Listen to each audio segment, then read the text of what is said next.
aujourd'hui,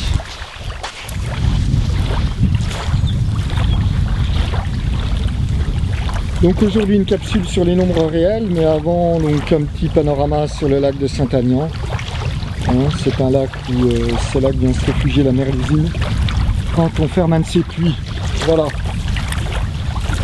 Donc les nombres réels, l'ensemble suivant. Donc les nombres réels, c'est l'ensemble R réel, on est d'accord, et on va voir ce que c'est. Donc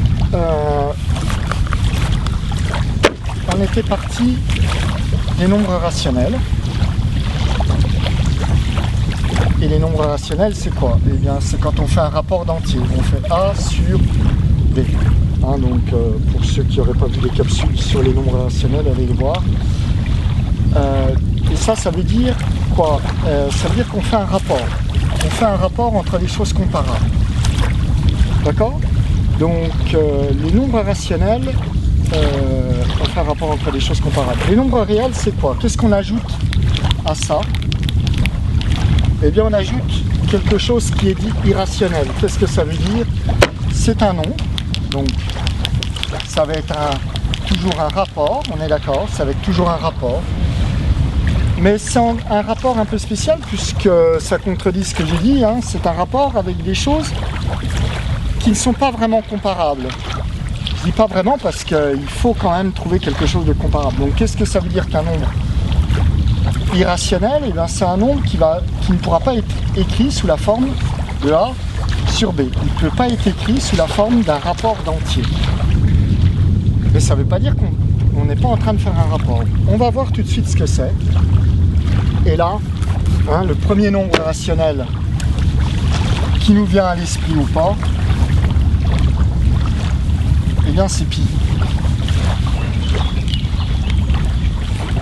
Le nombre pi, on écrit comme ça, qui est la bonne écriture du nombre pi. Qu'est-ce que c'est que pi? Et en quoi c'est un rapport? Et c'est là que c'est important de comprendre vraiment l'histoire des nombres. Il représente, au départ le nombre représente une quantité, ensuite quand on arrive au nombre rationnel, le nombre représente un rapport.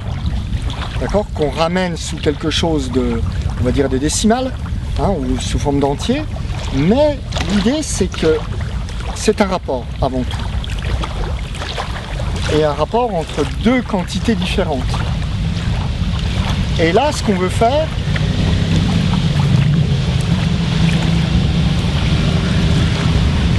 on attend que les motos passent.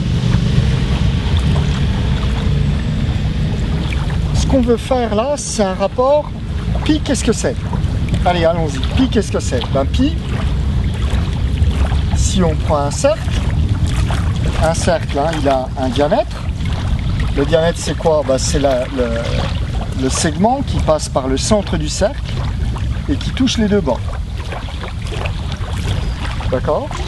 Pi, qu'est-ce que c'est? Eh bien, pi, c'est le rapport entre le périmètre, la mesure du périmètre et le diamètre.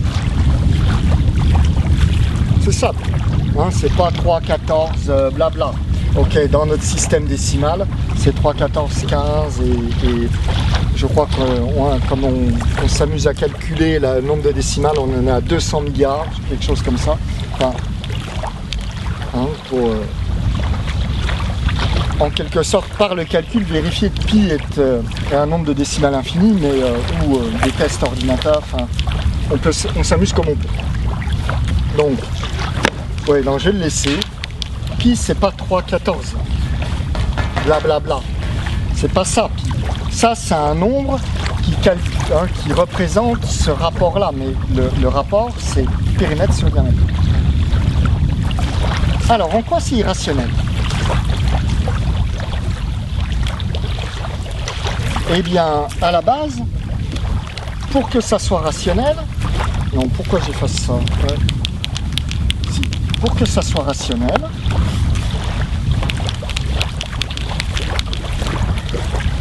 il faut avoir des choses comparables. Or là, qu'est-ce qu'on est en train de faire? On est en train de comparer une droite avec un cercle. Est-ce que ça c'est vraiment comparable? Est-ce que ça peut être égal à un rapport? Grande question. Eh bien, on voit tout de suite, on ne peut pas comparer un cercle avec une droite. Quelle est l'astuce là? Eh bien, on se dit, mais on a quand même quelque chose de comparable. On a la mesure, hein, on a cette distance-là. Là, on a bien une distance de notre diamètre et on a bien le périmètre. Hein. Si je prends un mètre à ruban, bah, je peux en faire le tour et dire, voilà, le périmètre fait tant. D'accord? Mais fondamentalement, hein, c'est une astuce, c'est-à-dire que c'est comme si on prend notre tube de colle, on fait un repère ici, ok, on fait rouler notre tube de colle, là on fait un repère sur une feuille, hein, ou sur la table, et puis je fais tourner mon tube de colle, et quand il revient ici, hein, qu'il a fait, là le repère est là, le repère est là, d'accord, je le fais tourner, et bien je vais pouvoir mesurer cette distance-là. On se retrouve bien avec une droite, hein, et donc on peut mesurer là-dessus. On peut mesurer des mètres, des centimètres. Et qu'est-ce que je constate? Eh bien, c'est que si ce diamètre fait 1, si le diamètre fait 1, et bien le périmètre fait environ 3, 14. Vous pouvez vérifier, hein, il suffit de prendre un tube de colle, on mesure le diamètre, on le fait tourner, on mesure ça, puis on voit qu'on arrive, avec toutes les erreurs qui peuvent exister, mais on arrive à 3, 3,15, 3,17, enfin, quelque chose comme ça. Mais on voit qu'on est dans cette idée-là. Mais là, l'idée, c'est que ça n'est pas, on n'est pas avec des choses comparables. Donc, on va pas pouvoir avoir un nombre, on ne peut pas avoir un nombre rationnel. Qu'est-ce que ça veut dire? On va faire avec, parce que ça c'est une méthode, on va dire c'est une méthode à la main, quoi. C'est une méthode bourrin. Ça ne nous permet pas d'avoir exactement la mesure, la valeur de pi, et ça ne nous dit pas en plus pourquoi pi est irrationnel. Mais on va le faire autrement. J'ai fait un cercle. Moi ce que je veux, c'est connaître ce périmètre. Donc je fais un trait ici, bah ça fait 1. Et je peux faire une première approximation, bah je dis le périmètre c'est la même chose et je dis le périmètre il fait 1. Hein, donc là, le rapport entre le périmètre et le diamètre, il serait de 1 sur 1. On voit bien que là on est vraiment très loin de l'approximation. Donc qu'est-ce que je fais? Eh bien, imaginons, allez, je vais y aller simplement, je fais comme ça. Et là, je vais faire ça. Je vais obtenir un joli carré. Je connais les mesures de ces...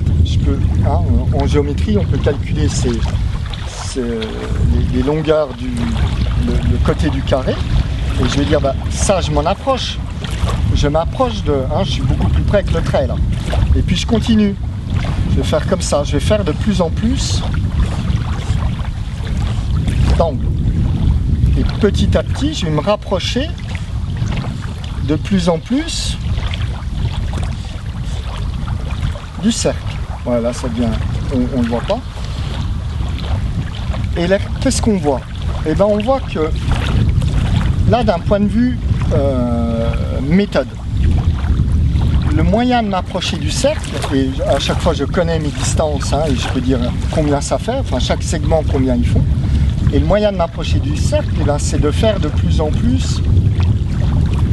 Je vais avoir une forme géométrique, hein, là je partais avec 0 angle, j'en fais, normalement j'aurais dû commencer, on pourrait commencer avec un triangle, on a un 3, 4, et on va augmenter le nombre d'angles à chaque fois, avec le carré, donc je le double, je double, je double, je double, je double. Et plus je vais faire d'angles, et donc plus j'aurai de petits segments, et plus ma valeur approchée, plus ma valeur va être proche de la valeur du périmètre. Mais là, qu'est-ce qu'on voit?